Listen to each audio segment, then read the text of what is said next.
नमस्कार, स्वागत है आपका कक्षा 10वीं एनसीईआरटी इतिहास की पाठ्य पुस्तक के एक और नए अध्याय भूमंडलीकृत विश्व का बनना। भूमंडलीकृत विश्व का बनना, ये जो भूमंडलीकरण है, ये भूमंडलीकृत विश्व जो है, उसी के लिए एक और शब्द इस्तेमाल होता है, वैश्वीकरण। अंग्रेजी में इसके लिए शब्द इस्तेमाल है ग्लोबलाइजेशन। क्या होता है वैश्वीकरण, यहीं से हम अपने इस पाठ की शुरुआत करते हैं। वैश्वीकरण क्या है? तो संपूर्ण विश्व के जो अलग अलग देश हैं, जो अलग अलग हिस्से हैं, उनका आर्थिक और सांस्कृतिक नजरिए से एक दूसरे के बहुत अधिक नजदीक आना, एक दूसरे के बहुत निकट आ जाना, यह जो एक पूरा दौर चला, जिस दौर में दुनिया के अलग अलग देश एक दूसरे के नजदीक आने लगे, उस दौर के लिए शब्द इस्तेमाल हुआ है वैश्वीकरण। जब अलग अलग कारणों से, आर्थिक कारणों से, सांस्कृतिक कारणों से दुनिया के अलग अलग देश एक दूसरे के नजदीक आने लगे, उस इतिहास के उस पर्टिकुलर समय को वैश्वीकरण इस नाम से जाना गया। तो इस अध्याय में हम जिस इतिहास को पढ़ने वाले हैं, वह इतिहास है, वह हिस्ट्री है भूमंडलीकृत विश्व के बनने का इतिहास। अर्थात आज भारत में बैठे हुए हम लोगों के लिए अमेरिका वो बहुत दूर नहीं है।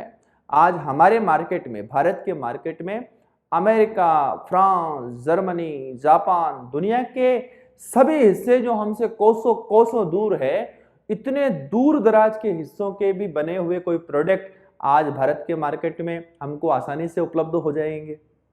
ऐसे ही केवल अगर हम आर्थिक बात ना करें, बाजारों की बात ना करें, तो आज भारत में अगर हम सर्च करें, ढूंढें, तो दुनिया के दूर दराज के देशों के लोग बड़ी संख्या में भारत में आए हुए, किसी भी कारण से, पर्यटन की दृष्टि से या यहाँ घूमने की दृष्टि से, अपने उद्योग और व्यापार की दृष्टि से, या फिर किसी कंपनी में जॉब के हिसाब से अगर आप ढूंढेंगे तो बहुत आसानी से, ना केवल भारत अपितु दुनिया के किसी भी देश में हम बहुत आसानी से आज इन देशों के लोगों को आते जाते और मिलते हुए देखते हैं। तो ये दुनिया के अंदर ये जो अलग अलग देश एक दूसरे के इतने नजदीक आए हैं, इसका अपना एक इतिहास रहा है। उस इतिहास को हम इस अध्याय में अलग अलग बिंदुओं के माध्यम से समझने की कोशिश करेंगे कि ये भूमंडलीकृत विश्व, ये वैश्वीकरण का दौर किस प्रकार प्रकट हुआ।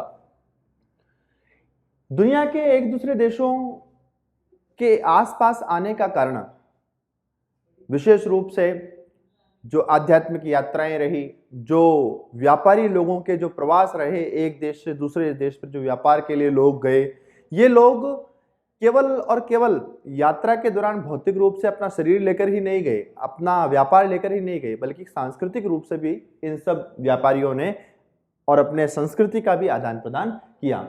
ऐसा वैश्वीकरण के इस इतिहास में जो सबसे अच्छा एक उदाहरण देखने को मिलता है, वो है रेशम मार्गों का उदाहरण। प्राचीन समय में ही 16वीं सदी और उससे पूर्व के समय से ही ये जो रेशम मार्ग हैं, ये रेशम मार्ग एशिया को संपूर्ण यूरोप और उत्तरी अफ्रीका से जोड़ने वाले प्राचीन मार्ग हैं।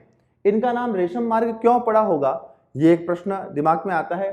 तो क्योंकि इन प्राचीन मार्गों से चीन से बड़ी संख्या में रेशम, उसका निर्यात यूरोप और एशिया के कई क्षेत्रों में होता था इन मार्गों का उपयोग करके। इसलिए उस रेशम की कितनी महत्व संपूर्ण यूरोप और एशिया के, अफ्रीका के अंदर रहा होगा कि इस रेशम का निर्यात क्योंकि उन मार्गों से होता था, इसलिए इस रेशम के नाम पर ही इन मार्गों का नाम रेशम मार्ग हो गया। तो रेशम मार्ग क्या थे? तो वह प्राचीन मार्ग जो एशिया को यूरोप और उत्तरी अफ्रीका से जोड़ते थे, और जिन मार्गों के द्वारा चीन की पोल्ट्री, जो चीनी बर्तन होते हैं, चीन की पोल्ट्री और चीन की रेशम का व्यापार इन सब क्षेत्रों में होता था।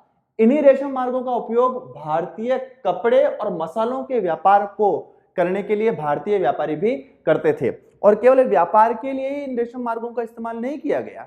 तो यहां यह भी ध्यान रखना है कि इस्लाम के जो प्रचारक थे और बाद में बौद्ध धर्म के जो प्रचारक हुए, तो बौद्ध और इस्लाम धर्म के प्रसार के लिए भी इन्हीं रेशम मार्गों का उपयोग करते हुए इन पंथों के पंथानुयायी यूरोप और अफ्रीका तक पहुंचे। तो रेशम मार्ग के बारे में आपको बहुत स्पष्ट हो गया होगा। क्या है रेशम मार्ग? अगर ऐसा प्रश्न हमारे प्रश्न पत्र में आता है तो रेशम मार्ग वे प्राचीन मार्ग थे जो एशिया को यूरोप और उत्तरी अफ्रीका से जोड़ते थे और जिनके माध्यम से चीन की पोल्ट्री और रेशम का व्यापार, वहीं भारत के कपड़े और मसाले पूरे यूरोप तक फैले, एशिया के अन्य अन्य क्षेत्रों तक फैले और इस्लाम और बौद्ध धर्म का प्रसार भी इन्हीं मार्गों के माध्यम से संपूर्ण यूरोप में और एशिया में हुआ। ये जो ग्लोबलाइजेशन की बात है, ये जो वैश्वीकरण की स्थिति है, ये वैश्वीकरण की स्थिति मनुष्य जीवन के सभी क्षेत्रों में इस वैश्वीकरण के प्रभाव वह देखने को मिले। ऐसा ही मनुष्य जीवन का जो एक प्रमुख क्षेत्र है वह खाद्य पदार्थ, खाने पीने की जो चीजें थी उसके ऊपर भी ग्लोबलाइजेशन, इस वैश्वीकरण के प्रभाव को देखा जा सकता है। ऐसे कुछ उदाहरण हम यहाँ पर देखते हैं।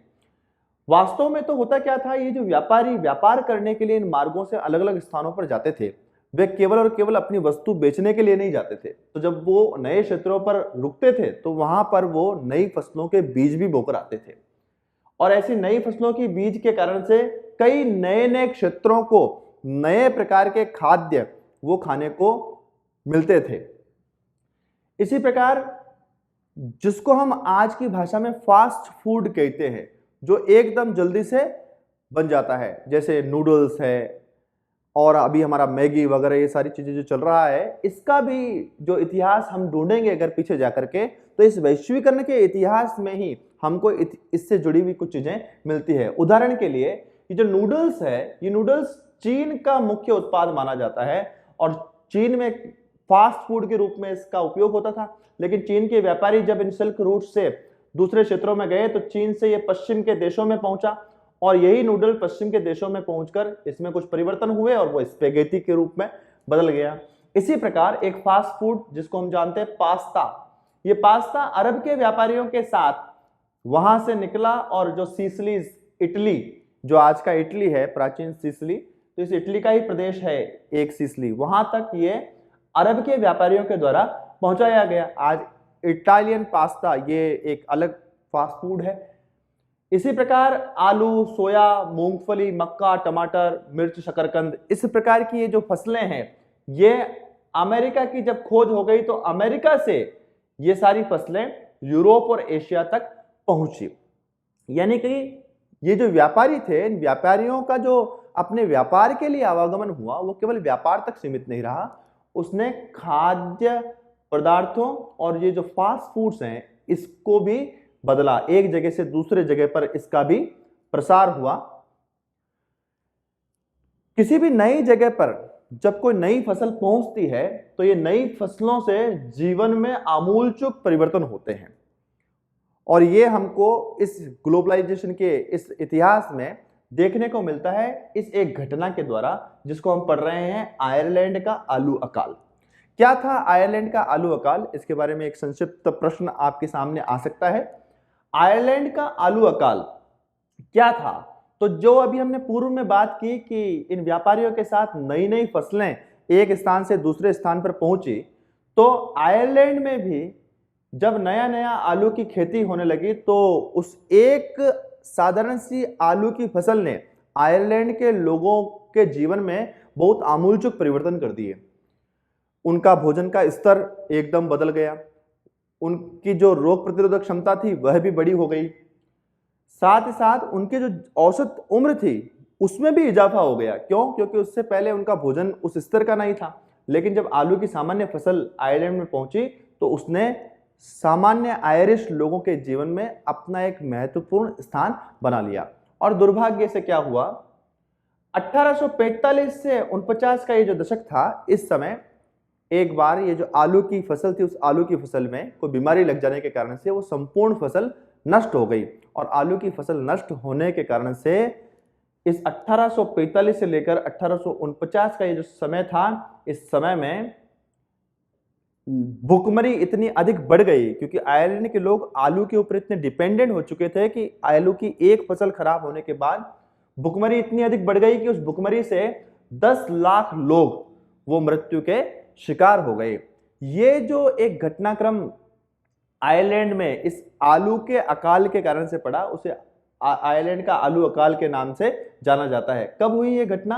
1845 से लेकर 1849 के दशक में आलू की फसल में किसी बीमारी के लगने के कारण से संपूर्ण आलू की फसल खराब हो गई और उसके कारण से उस पर जो डिपेंड हो चुकी थी आईआरएस संपूर्ण जनसंख्या, वो भुखमरी की शिकार हुई और लगभग 10 लाख लोग उसमें मारे गए और इससे 2 गुना लोगों को अपना घर बार छोड़ करके दूसरी जगहों पर जाना पड़ा। ये जो एक त्रासदी थी आयरलैंड की, यह आयरलैंड का आलू अकाल इस नाम से इतिहास में जाना जाता है। ये वैश्वीकरण की ये जो यात्रा है, ये संपूर्ण दुनिया में अलग अलग घटनाओं के कारण से ये तीव्र होती चली गई। उसी में से एक महत्वपूर्ण घटना थी अमेरिका की खोज। और अमेरिका की खोज के इस कहानी में हम पढ़ेंगे कि जैसा हम क्रमशः पढ़ रहे हैं, व्यापारी लोगों ने इस वैश्वीकरण की यात्रा को प्रारंभ किया अपने व्यापार के कारण से। लेकिन जब वो व्यापार करने के लिए गए तो उन व्यापारियों के साथ खाद्य के जो प्रकार थे, जो फास्ट फूड्स थे, खाने पीने की जो संस्कृति थी, वह भी अपने साथ गई और उसने अपना रूप परिवर्तित किया। उस खाने पीने की चीजों ने कई लोगों के जीवन पर बहुत महत्वपूर्ण असर छोड़ा, छाप छोड़ी। और इसी प्रकार ये वैश्वीकरण की यात्रा अमेरिका की खोज तक पहुंची। जब अमेरिका की खोज हुई और अमेरिका के उसके ऊपर 16वीं सदी के बाद यूरोप और पश्चिमी देशों का प्रभाव अमेरिका के ऊपर किस प्रकार से रहा। अमेरिका की खोज ने संपूर्ण यूरोप और पश्चिमी देशों पर बहुत बड़ा एक प्रभाव अपना डाला। हम सब लोग जानते हैं क्रिस्टोफर कोलंबस जो है वह यूरोप का एक नाविक था, यूरोपीय देशों का। पुर्तगाल से निकला अपने जहाज को लेकर के और उसने अमेरिका के लिए समुद्री मार्ग की खोज कर डाली। जिस समय अमेरिका की खोज हुई 16वीं सदी के अंतर्गत, उस अपनी खोज से पूर्व अमेरिका संपूर्ण विश्व से एक तरह से बिल्कुल पृथक था। कोई नहीं जानता था कि अमेरिका नाम का कोई देश वहां पर स्थापित है और इसलिए अपनी खोज से पूर्व संपूर्ण दुनिया से अमेरिका बिल्कुल अलग थलग हुआ करता था। लेकिन जैसे ही अमेरिका की खोज हुई, उस अमेरिका की खोज का संपूर्ण यूरोप और पश्चिमी देशों पर विशिष्ट प्रभाव पड़ा। उस प्रभाव को हम इन बिंदुओं के माध्यम से समझ सकते हैं। सबसे पहला, अमेरिका की खोज के बाद अमेरिका की जो विशाल भूमि और बेहिसाब फसलें और यहां तक कि जो प्रचुर मात्रा में यहां के जो खनिज संसाधन थे, वो एकदम यूरोप की नजरों के सामने आ गए। यूरोपियन जो बड़ी बड़ी शक्तियां थीं, उन शक्तियों को बहुत आश्चर्य भी हुआ और एक तरीके से बहुत बड़ा एक प्राकृतिक संसाधनों का भंडार लूटने के लिए उनको मिल गया। और इन प्राकृतिक संसाधनों ने, इन बेहिसाब फसलों ने और इस विशाल भूमि ने यूरोप की, संपूर्ण यूरोप की जो संपदा, जो प्रॉपर्टी थी, उस प्रॉपर्टी को बढ़ाया। और क्योंकि अमेरिका की खोज के बाद इन यूरोपीय शक्तियों की संपदा बढ़ने लगी, उसके कारण से संपूर्ण एशिया के साथ व्यापार करने की उनकी जो गति थी, उस गति में भी बहुत तेजी आ गई।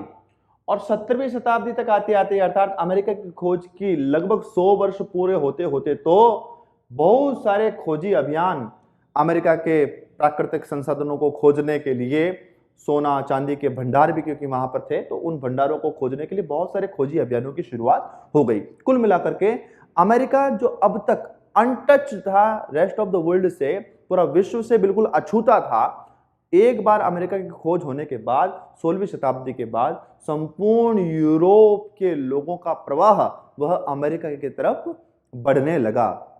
अर्थात वो जो भूमंडलीकरण की गति है, वो जो वैश्वीकरण की गति है, वह अचानक तेज हो गई। यूरोप की तरफ संपूर्ण यूरोप के लोग बढ़ने लगे। अमेरिका की खोज के बाद अमेरिका के ऊपर जिस प्रकार भारत को ब्रिटेन ने अपना उपनिवेश बनाया, उसी प्रकार अमेरिका को पुर्तगाल और स्पेन के द्वारा अपना उपनिवेश बनाया गया। ये जो स्पेनिश सेनाओं का जो कब्जा हुआ अमेरिका के ऊपर, यह बड़ी नाटकीय और दिलचस्प घटना है।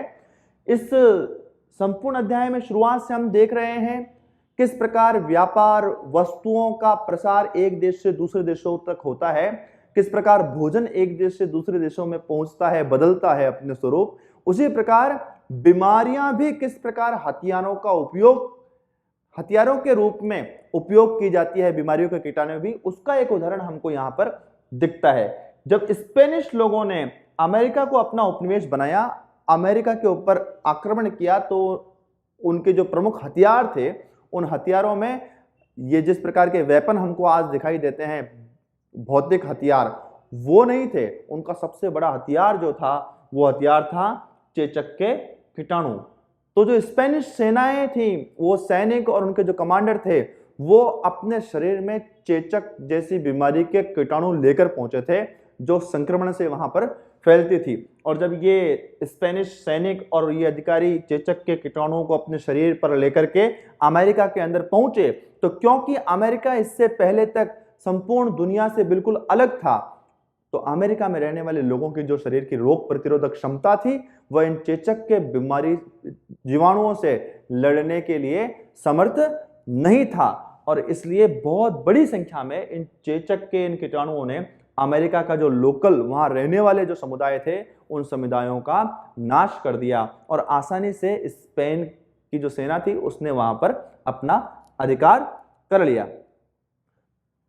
तो ये स्पेनिश लोगों का जो अमेरिका पर ये कब्जा हुआ, ये हमको बताता है कि इस ग्लोबलाइजेशन के दौर में व्यापार, खाने पीने की वस्तुएं और उन सब के साथ साथ बीमारी का भी प्रसार हुआ और बीमारी के कीटाणुओं को भी हथियार के रूप में उपयोग किया गया।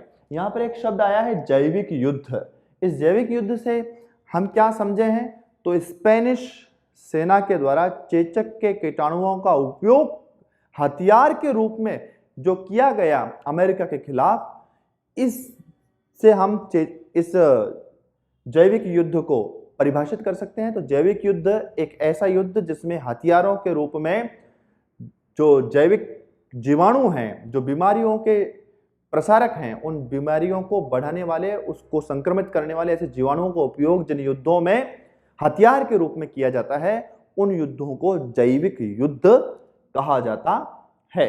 एक बार अमेरिका की खोज होने के बाद संपूर्ण विश्व से ही, संपूर्ण दुनिया से अमेरिका की तरफ आने वाले लोगों की संख्या में भारी इजाफा हुआ। विशेषकर यूरोप से अमेरिका आने वाले लोगों की संख्या बहुत अधिक गति में बढ़ गई। इस टॉपिक में हम इसी के प्रमुख कारणों को एक बार डिस्कस करते हैं कि अमेरिका में विश्व के देशों से लोगों के आने के कारण क्या थे। इतनी बड़ी संख्या में 17वीं शताब्दी और उसके बाद तो बहुत बड़ी संख्या में संपूर्ण यूरोप के देशों के लोग अमेरिका की तरफ पलायन करने लगे। अमेरिका की तरफ आने वाले लोगों का कारण क्या था, तो इन कारणों को हम बिंदुवार देख लेते हैं। सबसे पहला तो 19वीं सदी तक यूरोप में भुखमरी की स्थिति आ गई। यूरोप के अधिकांश देश जो थे वह भुखमरी से पीड़ित थे। खाने पीने की अच्छी स्थितियां यूरोप के अधिकांश देशों में नहीं थी और इसलिए वहां से भागकर काम धंधों की तलाश में वो अमेरिका की तरफ पहुंचे। दूसरा कारण अमेरिका की तरफ बड़ी संख्या में इस पलायन का था अत्यधिक भीड़ और बीमारियां। कहां? यूरोप के ही उन सब देशों में बहुत बड़ी संख्या में वहां उनकी जनसंख्या की वृद्धि हुई और जनसंख्या की वृद्धि के साथ साथ बीमारियां भी बड़ी मात्रा में यूरोप के उन सब देशों में फैलने लगी और इसलिए वहां से, क्योंकि नया नया अमेरिका खोजा गया था, अमेरिका की तरफ बड़ी मात्रा में श्रमिक और सब लोग काम धंधों की तलाश में आ रहे थे और इसलिए यूरोप के बहुत सारे देशों से लोग अमेरिका की तरफ भागने लगे, अमेरिका की तरफ आकर बसने लगे। तीसरा एक बड़ा कारण अमेरिका की तरफ यूरोपियन लोगों के भागने का यह था धार्मिक अत्याचार। यूरोप में धर्म के नाम पर बहुत बड़ी मात्रा में अत्याचार लोगों के ऊपर होते थे। हमने फ्रांस के अंदर देखा, हमने इटली के अंदर देखा किस प्रकार जो चर्च की सत्ताएं थी, चर्च के जो कानून थे वह बहुत कठोर कानून होते थे। धार्मिक नियमों का उल्लंघन करने पर बहुत ज़्यादा यातनाएं दी जाती थी और उन धार्मिक उत्पीड़नों का शिकार जो यूरोपियन समाज था वह भी वहां से बचने के लिए, उस धार्मिक उत्पीड़न से बचने के लिए अमेरिका की तरफ भागने लगा। और अंततोगत्वा कृषि कार्य के लिए अफ्रीका से गुलामों को लाकर वहां अमेरिका में बसाया गया, क्योंकि अमेरिका की भूमि नई नई खोजी गई थी। और आगे हम पढ़ेंगे किस प्रकार यूरोप की जो खाद्य आवश्यकता थी, खाद्यान्नों की आवश्यकता थी, उस खाद्यान्न की आवश्यकता की पूर्ति करने के लिए यूरोपियन जो शक्तियां थी, उन यूरोपियन शक्तियों के द्वारा अफ्रीका के लोगों को बड़ी संख्या में वहां गुलाम बनाकर अमेरिका में लाकर बसाया गया ताकि उनसे खेती करवाई जा सके। इन सब कारणों से अमेरिका में विश्व के अलग अलग देशों के जो लोग थे वो बड़ी संख्या में अमेरिका लाए गए या अमेरिका वो आए, जिससे अमेरिका में आज हम देखते हैं सब प्रकार के लोग अमेरिका के अंदर दिखते हैं। भारत से भी बहुत बड़ी संख्या में लोग वहां पर उस समय गए और वो आज भारतीय मूल के अमेरिकन वहां कहलाते हैं। इसी प्रकार अमेरिका में संपूर्ण विश्व से, विशेषकर यूरोप के लगभग सभी देशों से लोग वहां पर पहुंचे। ये सारा जो अभी तक हमने इस अध्याय के आधार पर चर्चा की है, उस संपूर्ण चर्चा के आधार पर एक बात हमारे सामने आती है जो इस अध्याय में एक पृष्ठ पर चर्चा के बिंदु के रूप में भी हमारे सामने आई है, और वो क्या है? 16वीं सदी में दुनिया सिकुड़ने लगी थी। इस बात को अगर स्पष्ट करने के लिए हमको कहा जाए कि ये जो सारी बातें अभी तक हमने पढ़ी है, रेशम मार्ग से प्रारंभ होकर के अमेरिका की खोज और उसके बाद दुनिया का इधर से उधर आना जाना। अमेरिका के लिए आप सब लोग एक बात और ध्यान कर लीजिए, हम लोग कहते हैं ना 7 समुंदर पार, किसी भी दूरी को बताने के लिए कि वो तो कहाँ है, वो 7 समुंदर पार है। तो 7 समुंदर पार अर्थात भारत में 7 समुंदर पार जो कहा जाता था तो वो अमेरिका के लिए ही कहा जाता था। इतनी दूरी अमेरिका की यहाँ से थी। लेकिन किस प्रकार 16वीं शताब्दी के बाद जैसे ही अमेरिका की खोज हुई तो दुनिया भर के लोग उस तरफ आने जाने लगे और दुनिया के लोग, दुनिया के देश भी एक दूसरे के नजदीक आने लगे। तो इस पंक्ति को 16वीं सदी में दुनिया सिकुड़ने लगी थी, इसको हम इस विश्लेषण के आधार पर स्पष्ट कर सकते हैं। सबसे पहला ऐसा कहने का ये आधार हो सकता है कि ये दुनिया सिकुड़ने लगी थी, इसका अर्थ ही है कि दुनिया के एक दूसरे देश जो हैं वो निकट आने लगे थे। और निकट आने का कारण क्या था? उनका आर्थिक और सांस्कृतिक आदान प्रदान। व्यापारी लोग अपने व्यापार के कारण से एक देश से दूसरे देश पर जो गए, उन्होंने एक दूसरे देशों को नजदीक लाने में सहायता की। इसी प्रकार दूसरा कारण इस दुनिया के सिकुड़ने का जो था, वो जो यूरोपियन जहाजों ने एशिया और अमेरिका तक के समुद्री मार्गों की खोज कर डाली। इसी समय में 16वीं शताब्दी में ही हमको ध्यान है भारत का मार्ग भी खोजा वास्को डी गामा ने। वो भी एक पुर्तगाली नाविक था और पुर्तगाल से निकला तो था अमेरिका की खोज करने के लिए, लेकिन आ पहुंचा भारत के यहाँ पर कालीकट बंदरगाह पर। तो इसी प्रकार यूरोप के बहुत सारे जो नाविक थे जो अपने अपने जहाज लेकर और अमेरिका की खोज में निकले थे, और उन्होंने एशिया और अमेरिका तक पहुंचने के बहुत सारे समुद्री मार्गों को खोज निकाला था। इसके कारण से अब अमेरिका और दुनिया के इन अन्य हिस्सों तक पहुंचने की जो गति थी वह गति बढ़ गई थी। क्यों? क्योंकि इन मार्गों की खोज से पहले तो इतनी बड़ी संख्या में व्यापारियों का उन स्थानों तक पहुंचना संभव ही नहीं था। लेकिन जब यूरोपियन जहाजों ने एशिया और अमेरिका तक के समुद्री मार्ग खोज निकाले तो उन मार्गों के माध्यम से इन क्षेत्रों में आने जाने वाले लोगों की संख्या में वृद्धि होने लगी और इनका जो डिस्टेंस है वह कम हो गया। और एक सबसे बड़ी घटना जिसके बारे में तो अभी हमने पढ़ाई है जस्ट प्रीवियसली, अमेरिका का विश्व के साथ संपर्क। जो अमेरिका शताब्दियों से संपूर्ण दुनिया से बिल्कुल अलग था, जिसको कोई नहीं जानता था, 16वीं शताब्दी के बाद उस अमेरिका की जैसे ही खोज हुई तो उसने संपूर्ण यूरोप और संपूर्ण विश्व के ऊपर अपना एक इम्पैक्ट, अपना एक बड़ा प्रभाव दर्ज करवाया। इन सब कारणों से हम ये कह सकते हैं कि 16वीं शताब्दी के बाद संपूर्ण दुनिया जो है वह सिकुड़ने लगी। उनके बीच में आर्थिक और सांस्कृतिक आदान प्रदान वह बढ़ने लग गया। ये आर्थिक और सांस्कृतिक आदान प्रदान जो है ये हमको इस संपूर्ण अध्याय में देखने को आगे तक मिलेगा।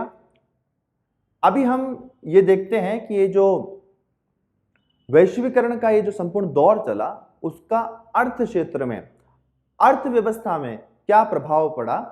तो अंतरराष्ट्रीय आर्थिक विनिमय की गतियां और प्रवाह, इसको हम यहां एक टॉपिक के रूप में ले रहे हैं।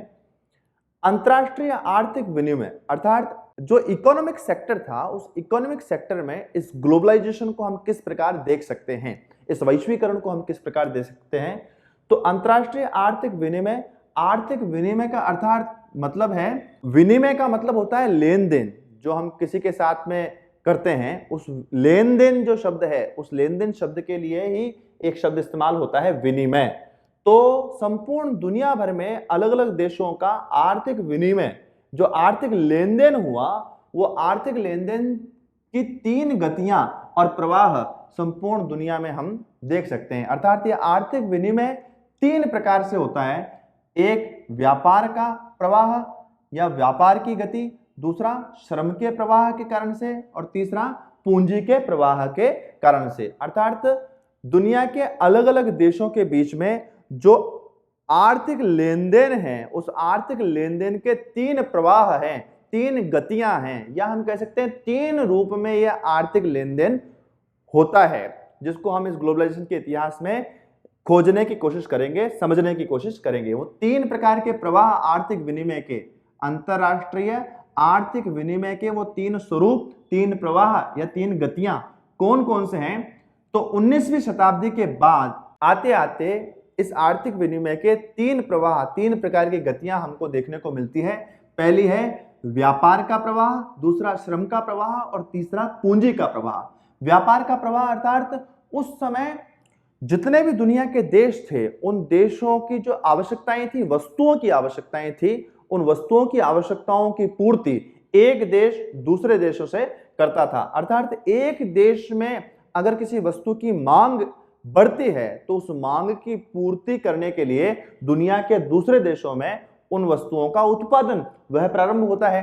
तो सबसे पहला जो व्यापार का प्रवाह है अर्थात वस्तुओं का व्यापार, इनमें भी मुख्य रूप से कपड़ा और गेहूं यानी कि खाद्यान्न की जो फसलें थी, वो खाद्यान्न की आपूर्ति के लिए 19वीं सदी के बाद संपूर्ण दुनिया में अंतर्राष्ट्रीय स्तर पर व्यापार का प्रवाह हमको देखने को मिलता है। और व्यापार भी किसका? वस्तुओं का। दुनिया के किसी भी देश में जिन वस्तुओं की आवश्यकता होती है, उस आवश्यकता की पूर्ति के लिए वस्तुओं का प्रवाह उस ओर होता हुआ दिखाई देता है। दूसरा श्रम का प्रवाह।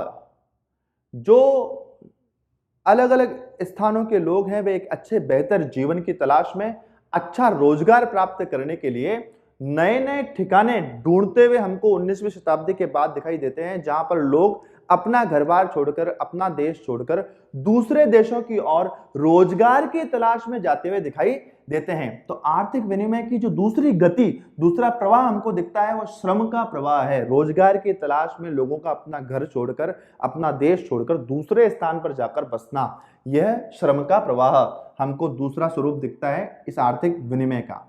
आर्थिक विनिमय का तीसरा जो स्वरूप हमारे समझ में आता है 19वीं शताब्दी के बाद, वह है पूंजी का प्रवाह। तो जो संपन्न देश थे, जिनके पास पैसा था, या जो संपन्न व्यापारी थे, वह व्यापारी अपने देश के बाहर दूरस्थ जो इलाके नए नए खोजे जा रहे थे, जैसा कि हमने अमेरिका की बात की, 16वीं शताब्दी के बाद अमेरिका की खोज हुई, तो जो नए नए इलाके दुनिया के सामने आ रहे थे, उन इलाकों में जाकर जिनके पास ज्यादा पैसा है, जिनके पास सरप्लस मनी थी, वो अपने पूंजी का इन्वेस्टमेंट, अल्प या दीर्घ अवधि निवेश, कम समय के लिए या ज्यादा समय के लिए अपने उस सरप्लस पैसे का, अपने पास जो अधिक कमाई थी बड़े व्यापारियों या बड़े देशों की, वो इन नए नए दूरस्थ इलाकों में जाकर उसका इन्वेस्टमेंट करते थे, ताकि भविष्य में उससे ज्यादा लाभ प्राप्त किया जा सके। इन्वेस्टमेंट अर्थात निवेश। निवेश के लिए अंग्रेजी शब्द ज्यादा समझ में आता होगा आपको, इन्वेस्टमेंट।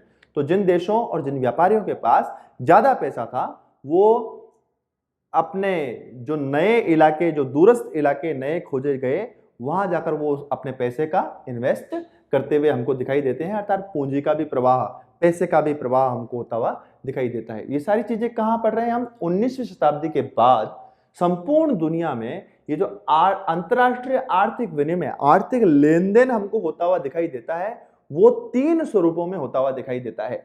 एक व्यापार का लेन देन, दूसरा श्रमिक या श्रम का लेन देन, और तीसरा पूंजी या मनी का लेन देन।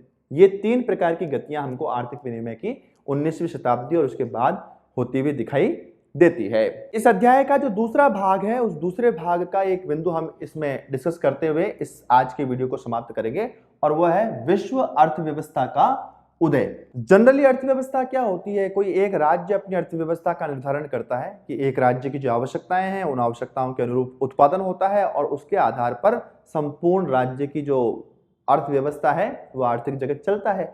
लेकिन जैसे जैसे ये भूमंडलीकरण का युग बढ़ता चला गया, वैसे वैसे एक विश्व अर्थव्यवस्था वह विकसित होती गई। विश्व अर्थव्यवस्था अर्थात दुनिया के किसी एक देश की मांग का प्रभाव अलग अलग देशों के ऊपर पड़ना, एक देश की अर्थव्यवस्था का दूसरे देश की अर्थव्यवस्था से बहुत घनिष्ठ निकट का संबंध स्थापित हो जाना, इस चीज को कहा गया है विश्व अर्थव्यवस्था।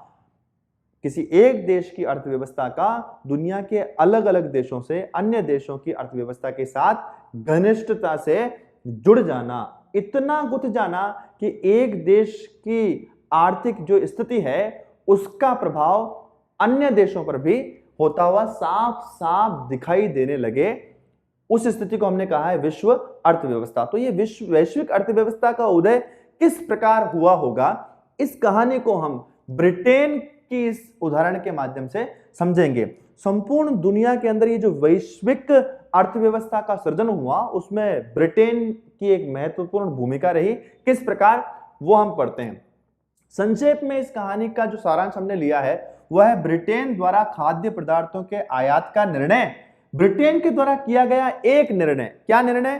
खाद्य पदार्थों के आयात, यानी कि ब्रिटेन के बाहर से ब्रिटेन ने खाने की चीजों को आयात करने का जो निर्णय लिया, उस निर्णय ने अमेरिका और ऑस्ट्रेलिया की ओर बहुत बड़ी मात्रा में पलायन में वृद्धि कर दी, अर्थात बड़ी संख्या में लोग अमेरिका और ऑस्ट्रेलिया के अंदर पहुंचने लगे। तो ऐसा क्यों हुआ होगा कि ब्रिटेन का एक निर्णय उसने अमेरिका और ऑस्ट्रेलिया के अंदर बाढ़ ला दी लोगों की। कहानी को बहुत आराम से धीरे धीरे हम पढ़ते हैं और समझते हैं कि ब्रिटेन का ये एक निर्णय इतना क्रांतिकारी कैसे हो गया है, इतना बड़ा उसने इंपैक्ट दुनिया के ऊपर कैसे ला दिया और कैसे विश्व अर्थव्यवस्था का उदय हुआ। तो इस कहानी को जानने से पहले आप ये ध्यान रखिए कि कोई भी देश जो होता है वो बाकी सारी चीजें बाहर से खरीदना पसंद करता है, लेकिन कोई भी देश खाद्यान्न के मामले में, खाने के जो अनाज होते हैं उन खाद्यान्नों के मामले में आत्मनिर्भर रहना पसंद करता है। वो उसमें दूसरे देशों से किसी चीज को आयात करने के मूड में नहीं होता। लेकिन इंग्लैंड में ऐसा नहीं हो सका, एक बिल्कुल उलट स्थिति हुई कि उनको बाहर से खाद्य पदार्थों को आयात करने की आवश्यकता हो गई। क्यों, उसको हम समझते हैं। तो इस 18वीं शताब्दी के आसपास जो ब्रिटेन की आबादी है, जनसंख्या है, वो बहुत बड़ी संख्या में बढ़ने लगी, बहुत तेजी से बढ़ने लगी। और जब उस आबादी में तेज वृद्धि हुई तो उस तेज वृद्धि के कारण से उस जनसंख्या के लिए, ब्रिटेन की जनता के लिए खाद्य पदार्थों की जो मांग थी वह मांग भी बढ़ गई। स्वाभाविक बात है, जनसंख्या बढ़ेगी तो उनकी जो आवश्यकता है खाने पीने की चीजों की, वह खाद्य पदार्थों की मांग भी बढ़ी। और जब जनसंख्या के बढ़ने से खाद्य पदार्थों की मांग बढ़ी तो फिर क्या हुआ? ये इकोनॉमिक्स का नियम है कि जिस चीज की मांग बढ़ती है उस चीज की कीमतें भी बढ़ जाती हैं मार्केट में। और ऐसा ही हुआ। तो जब खाद्य पदार्थों को, खाने पीने की चीजों की मांग बढ़ी तो उनकी कीमतें भी बहुत अधिक हो गई। और इसी दौरान जो ब्रिटेन के जो बड़े किसान थे, उन बड़े किसानों ने क्या किया? उन्होंने मक्का के आयात पर पाबंदी लगवा दी। अपनी सरकार के ऊपर दबाव बनाकर उन बड़े किसानों ने मक्का के आयात पर, यानी जो विदेशों से मक्का ब्रिटेन में आता था दूसरे देशों से, उस आयात पर पाबंदी लगवा दी। तो बाहर से मक्का आना भी बंद हो गया ब्रिटेन में। यहां पर एक शब्द को मैंने लाल अक्षर में इसलिए लिखा है कि इसको हमको विशेष रूप से ध्यान दे देना चाहिए। Corn law. Corn law, law मतलब कानून, कॉर्न अंग्रेजी में मक्के को कहते हैं, मक्के के लिए अंग्रेजी शब्द है कॉर्न। तो कॉर्न लॉज क्या थे? तो ब्रिटेन में जिन कानूनों के तहत ब्रिटेन की सरकार ने ब्रिटेन में बाहर से मक्के के आयात पर रोक लगाई थी, उन कानूनों को कॉर्न लॉ कहा गया। बात समझ में आ गई आपको? ब्रिटेन के बड़े किसानों के दबाव में आकर ब्रिटेन की सरकार ने दूसरे देशों से मक्का आयात करने पर जो रोक लगाई थी, जिन कानूनों के माध्यम से रोक लगाई थी, उन कानूनों को कॉर्न लॉज कहा गया। तो ये कॉर्न लॉ जब आए तो जो बाहर से मक्का आ रहा था उस मक्के के ऊपर भी पाबंदी लग गई, तो वो मक्का आना भी मार्केट में बंद हो गया। और ऐसी स्थिति में तो जो ब्रिटेन के जो सामान्य नागरिक थे उनकी परेशानी बढ़ गई, क्योंकि उनको तो पहले ही उनकी जनसंख्या बढ़ रही थी और कीमतें वैसे ही और अधिक थी। तो जब बाहर से मक्का आना बंद हो गया तो और शॉर्टेज हो गई और कमी हो गई खाद्यान्नों की। तो उसकी कीमतें और अधिक बढ़ गईं और इसके कारण से वहां पर विद्रोह हुए, विरोध हुए, बड़े व्यापारियों ने, उद्यमियों ने और वहां की सामान्य जनता ने विरोध किया सरकार का और बाद में इन कॉर्न लॉज को समाप्त कर दिया गया। कॉर्न लॉज जब समाप्त हो गए तो क्या हो गया, बड़ी मात्रा में दूसरे देशों से खाद्यान्न, जो खाद्य सामग्री थी, खाद्य पदार्थ थी, वो आयात करने की छूट ब्रिटेन में मिल गई। तो जो आयात बड़ी मात्रा में ब्रिटेन करता था, तो ये जो आयातित पदार्थ थे, आयातित खाद्य पदार्थ थे, ये आयातित खाद्य पदार्थ अपेक्षाकृत ज्यादा सस्ते थे ब्रिटेन के खुद के उत्पादन से। अर्थात ब्रिटेन के, स्वयं ब्रिटेन के अंदर ही जिन खाद्य पदार्थों का उत्पादन होता था, वो ज्यादा महंगे उत्पादित हो रहे थे किसकी तुलना में, जो आयात ब्रिटेन कर रहा था। तो आयातित जो खाद्य पदार्थ थे वो अधिक सस्ते वहां पर होने लगे, उनकी कीमतें कम पड़ती थी ब्रिटेन के खुद के प्रोडक्शन की तुलना में। और इसलिए जब कम कीमत पर खाद्य पदार्थ बाहर से मिलने लगे तो ब्रिटेन में उपभोग का स्तर बढ़ गया। उपभोग का स्तर, जब कम कीमत में खाने की चीज मिलने लगी तो उपभोग, उसका उपयोग करने की जो दर थी वह भी बढ़ गई। और इस उपभोग का स्तर बढ़ने के कारण के साथ साथ ही वहां एक और घटना घटित हुई ब्रिटेन में। हम सब जानते हैं इसी समय ब्रिटेन के अंदर, इंग्लैंड के अंदर औद्योगिक क्रांति हुई और औद्योगिक क्रांति के कारण से रोजगार भी बढ़ा, लोगों के पास में व्यापार चला, हाथ में आने लगा और व्यापार के कारण से ब्रिटेन के लोगों की आमदनी, आय में भी वृद्धि हो गई। तो ये दोनों चीजें एक साथ मिल गई, आयातित चीजें की जो दाम थे वो सस्ते हो गए और उनकी जेब में पैसा भी आ गया और औद्योगिक क्रांति के कारण से आय वृद्धि हो गई। इस आय वृद्धि के कारण से बड़ी संख्या में लोग, खाद्य पदार्थों का जो आयात है उसमें और अधिक वृद्धि होने लगी, क्योंकि जेब में पैसा और कीमतें कम खाने की पदार्थों की, क्योंकि बाहर से उन चीजों को परचेज किया जा रहा था। तो बड़ी मात्रा में आयात की आवश्यकता ब्रिटेन में खाद्य पदार्थों की हो गई। और अब ऐसी स्थिति हो गई कि जो ब्रिटेन की जो जनता थी, उसकी जो आवश्यकता थी, उसका पेट भरने के लिए ब्रिटेन में तो खाद्यान्न होता नहीं था, वो तो दुनिया के अलग अलग हिस्सों में हो रहा था। और इसलिए ब्रिटेन का पेट भरने के लिए अमेरिका, ऑस्ट्रेलिया, रूस और पूर्वी यूरोप सहित लगभग संपूर्ण दुनिया में नई नई जो जमीनें थी, जो नया नया भूमि था, उस भूमि के जंगलों को काट कर, जमीनों को साफ करके खाद्यान्नों की खेती की जाने लगी। क्यों? ताकि ब्रिटेन का पेट भरा जा सके, क्योंकि ब्रिटेन में जनसंख्या और उनकी आय में वृद्धि, खाद्यान्नों की मांग में वृद्धि के कारण से ये स्थिति उत्पन्न हुई। और इन सब देशों में, अमेरिका, ऑस्ट्रेलिया सहित पूर्वी यूरोप और लगभग दुनिया के सभी देशों में नए नई जमीनों पर खेती करने का एक दौर प्रारंभ हो गया। तो जब खेती की बात आई तो खेती केवल जमीनों को साफ करने से तो होती नहीं, तो जमीनों को साफ करने के अलावा भी बहुत सारी जो व्यवस्थाएं हैं, सुविधाएं हैं, उनको विकसित करना पड़ता है।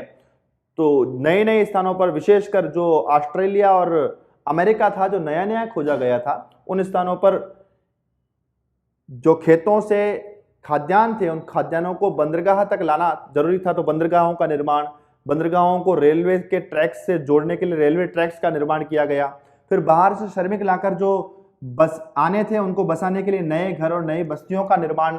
और ये सब काम करने के लिए पूंजी चाहिए थी, पैसा चाहिए था और श्रमिक चाहिए थे। उस पूंजी और श्रम का भी प्रवाह वो उन क्षेत्रों की ओर बढ़ने लगा। एक अनुमान के अनुसार इस समय तक आते आते संपूर्ण यूरोप के लगभग 5 करोड़ लोग अकेले अमेरिका और ऑस्ट्रेलिया में आकर बस गए। क्यों बस गए? अमेरिका और ऑस्ट्रेलिया की जमीनों को साफ करके वहां खेती करने के लिए यूरोप से लगभग 5 करोड़ लोग इन क्षेत्रों में आकर बसा दिए गए।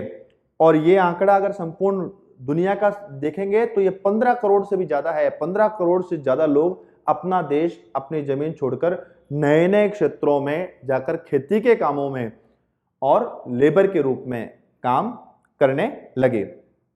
तो कुल मिलाकर के ये जो संपूर्ण कहानी हमने ब्रिटेन की पढ़ी है, इस ब्रिटेन की कहानी में हमको इससे पूर्व पढ़ाई जो अंतर्राष्ट्रीय आर्थिक विनिमय के तीनों प्रवाह हैं, तीनों प्रकार की जो गतियां हैं, वो हमको यहाँ ब्रिटेन में देखने को मिलती है। व्यापार का प्रवाह हुआ, खाद्य पदार्थों का आयात जो ब्रिटेन ने किया, उसके कारण से वस्तुएं, गेहूं, मक्का, इस प्रकार की वस्तुओं का प्रवाह ब्रिटेन की ओर बढ़ गया।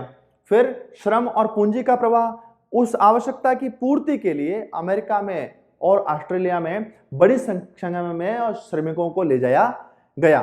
श्रमिकों को ले जाने के साथ बाकी सारी व्यवस्थाओं को विकसित करने के लिए पैसा भी वहां पर लगाया गया। ये पैसा भी कहां से पहुंचा, तो लंदन की जो बड़ी बड़ी मिलें, फैक्ट्रियां, कारखाने हो रही थी, उनके कारण से जो आमदनी होती थी, वो लंदन से वो पैसा इन सब क्षेत्रों में पहुंचता था। तो इस ब्रिटेन की संपूर्ण कहानी में हमको इन तीनों प्रकार की गतियां वह देखने को मिलती है, व्यापार का प्रवाह, श्रम का प्रवाह और पूंजी का प्रवाह। एक और छोटा सा टॉपिक, कैनाल कॉलोनी के नाम से एक टॉपिक आपकी किताब में आया है। ये कैनाल कॉलोनी क्या थी? तो जिस प्रकार ब्रिटेन की आवश्यकता पूर्ति करने के लिए लोगों को संपूर्ण यूरोप से लाकर, अफ्रीका से लाकर अमेरिका में ले जाकर बसाया गया था, उसी प्रकार भारत में भी जो ब्रिटिश सरकार थी, भारत में ब्रिटिश सरकार के समय पंजाब में, पंजाब की जो अर्ध रेगिस्तानी जमीन थी, जो कि अनुपजाऊ थी, रेगिस्तानी जैसी जमीन थी, खेती होती नहीं थी, इसलिए वो अनुपजाऊ थी, उस अनुपजाऊ जमीन को उपजाऊ बनाने के लिए, उस पर खेती करने के लिए ब्रिटिश सरकार ने उस संपूर्ण क्षेत्र में नहरों का एक जाल बिछा दिया। छोटी छोटी कैनल्स, नहरों को अंग्रेजी में कहते हैं कैनाल्स। तो ऐसी छोटी छोटी नहरों का जाल पंजाब के उस अर्ध रेगिस्तानी क्षेत्र को उपजाऊ बनाने के लिए और किया गया। और जब वहां पर उन अनुपजाऊ क्षेत्रों को उपजाऊ करवाकर खेती करवाने का काम ब्रिटिश सरकार ने चालू किया, तो पंजाब में अन्य क्षेत्रों से लाकर लोगों को नहरों के किनारे बसाया गया। तो इन नहरों के किनारे जिन लोगों को लाकर बसाया गया, उनकी जो वो बस्तियां बसी, उनको कहा गया कैनाल कॉलोनी या नहर बस्ती। आपसे पूछा जा सकता है कैनाल कॉलोनी या नहर बस्ती से आप क्या समझते हैं? तो ब्रिटिश सरकार ने पंजाब में नहरों का जाल बिछाकर उनके आसपास खेती करने के लिए जिन लोगों को लाकर बसाया, उनकी बस्तियों को कैनाल कॉलोनी कहा गया। तो आज के वीडियो में इस वैश्वीकरण की ये जो संपूर्ण यात्रा है, इसको हम यहीं पर विराम दे रहे हैं। मिलेंगे अगले वीडियो में, इस अध्याय के क्रम को हम आगे बढ़ाएंगे। तब तक के लिए नमस्कार।